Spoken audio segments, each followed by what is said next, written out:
there's nothing to what's the word I'm looking for? Do. We could play dodgeball.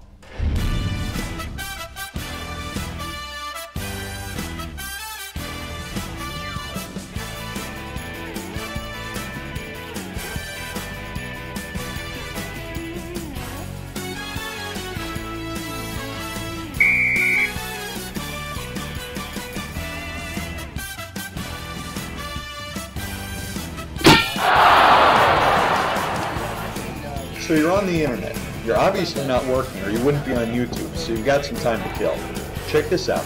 The National College Dodgeball Association brought together over 300 club team athletes from across the country for the 2011 NCDA tournament. 41 games later, the field of 17 teams has been whittled down to 2, both from the Great Lakes State.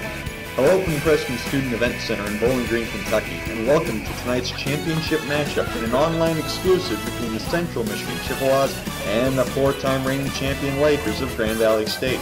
Ladies and gentlemen, thank you for joining us this evening. I'm your video producer and statistician, Alex Bomas, and before we kick this off, let's quickly go over the rules, because this is not your middle school gym class, this is college dodgeball. Alright, so both teams start with 15 players on either side of a standard 94x50 basketball court. When the ref blows the whistle, both teams charge forward to get as many of the 10 dodgeballs as they can. None of that foam padded stuff, we only use 8.5-inch vulcanized rubber here. Once they're brought back to the baseline, you can go to work. Hit a player and they're out. Knock a ball out of their hands and they're out. Catch a ball, they're out, and you get a teammate back in. Catch a ball deflected off of a teammate, nobody's out, but you still get your extra man. We call that a team catch, and you'll probably hear a lot of that today. There's a 15-second shot clock in effect on both teams, so don't hold on to your balls for too long or you'll lose them to the other side. That shot clock drops to 10 seconds if you only have 5 players out on the court, so try and avoid that if possible. Eliminate a team to score a point. Most points at the end of 2 25-minute halves wins. Oh yeah, one more thing. Headshots are legal, and with players throwing at speeds of up to 76 miles an hour, you better be paying attention. Well, they're about to get started down on the floor, so let's throw it to Zach Newton, Alex Heichelbeck, Ben Sopcich, and Josh Raymer. It's all yours, guys.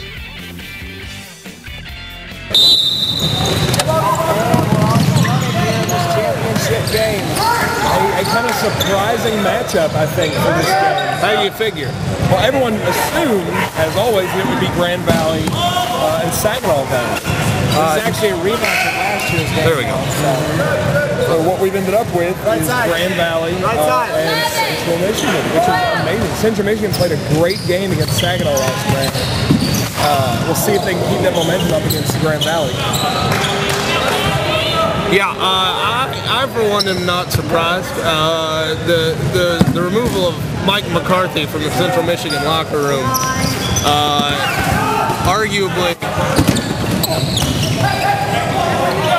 one of the best moves that this team could have made. He's well, Mike's still around. So. Yeah, he's still around, but he's not. He's like if the team was Lord of the Rings, he would be Gollum, just sneaking around in the background. No one really knows what he's up to, but you know it's not good. And he's going to get thrown in a volcano at the end of the picture, and I'm fine with that. Yeah. Mike McCarthy, a Kwame Brown-esque cancer on the dodgeball community. We can get back to the game. Yeah, maybe. Central Michigan pushing through. Whoa, another we are in trouble. Table. Yeah, we are right in the dead center of the business, and we are going to be getting it all day. It is rough over here. Even the ref is moving. He's like, no. Not used to being back against the baseline. No.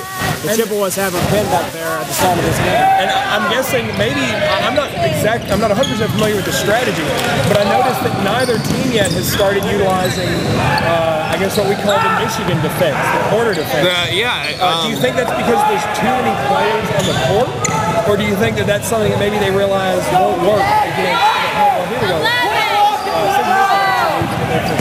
I mean, it's being utilized, but not to the degree that it typically is when you watch two Michigan teams play. Yeah, I guess when at this point in the game it's still moving too quickly, it wouldn't make any sense because that corner defense is usually once you're slowing the game. So I guess it's a little too early for that. So I guess we got to get this out of the way. We've got predictions. So we'll start, I guess we'll move left to right. So we'll start Jazzy, what's your prediction? Until they are beaten in the championship game, I have to go with Grand Valley. I'll say Grand Valley 2-1. Grand Valley 2-1. I'm going to have to say I would love to see this finish. I'm going to have to go for Central Michigan. I would love to see Central Michigan take it, and again, I'm going to say 2-1. I gotta go with Heichelbeck. Raymer said he can't pick against Grand Valley until they lose in a championship. Well, I think today's the day. I could see 2-1, maybe 3-2, because they're playing pretty up-tempo dodgeball right now. Oh, yeah. But I've got to go Central Michigan pulling this one out. All right. Ben Sobchak? Ben, you're Polish. You don't get an opinion. I don't even get to talk. No. I think Central Michigan's going to do it. They're number one for a reason this tournament. They've shown incredible skill throughout the entire year, and have really unseated Grand Valley. I mean, they've beaten them before. They can do it again this year. I'm taking Central Michigan this time. All right, so looks like you're on your own there, Gary. I mean, typical Josh Raymer, pick the favorite, be a tool about it. Whoa! No, he's still in. He's in. He got caught it. No, he's fooling over. 23. Oh. 23. 23. 23's out. His foot went over. His foot went over. He's on the line. His foot was over. That was actually a beautiful team play. Bounce off of captain for the Chippewas number 23, Matt Fisher.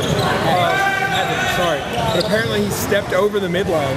The refs this round, they've had 2 full days to get a feel for the rules. So it's do or die time now for the refs. Yeah, Jeff and the other guy, they do a real good job. They've been, they've taken a lot of grief from people, but dodgeball not an easy game to referee. No. I noticed on that run up there, the Chippewas are getting very, very, very close to that neutral zone line. They're going to have to watch that because Jeff's already made it obvious that he is watching for those.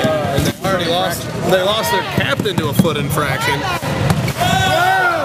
Let's just hope we don't have a Walter Sobchak showdown over the line. Then your dad's name Walter Subject? Yes, sir. It is Awesome. No way. Yeah, you didn't know that? No. Yeah. Here's the big question. It's so far it's been a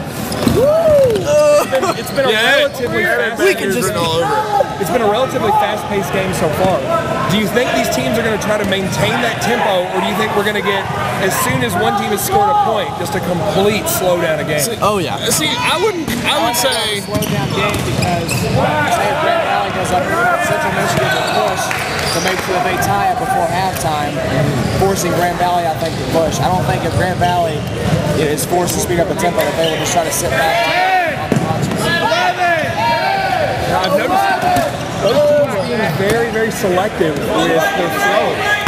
I've already seen great block in front of us by Zaski. I've seen a whole lot of players trading off balls, getting the balls in the hands of their big throws. Nice block by Sweet. Yeah, that's a beautiful block. These are two teams with amazing fundamentals. They're fundamentally sound teams. This is going to come down, I think, almost 100% to tactics, teamwork, and communication. Somebody's going to have to make highlight reel plays. That's what it's going to do. Two teams that are this well matched. They're fundamental teams, they're disciplined teams.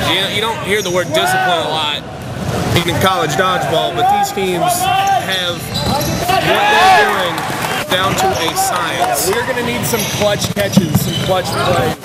I still haven't seen any major counterattacks. Both teams seem a little nervous about giving up too many balls at a time and leaving themselves defenseless. I'm seeing 1 or 2 throws and then a retreat, and then 1 or 2 throws on the other side and a retreat. Let's see what the Chippewas can put up here on their attack. One throw, a fast attack on the right side for Grand Valley. No avail. You know what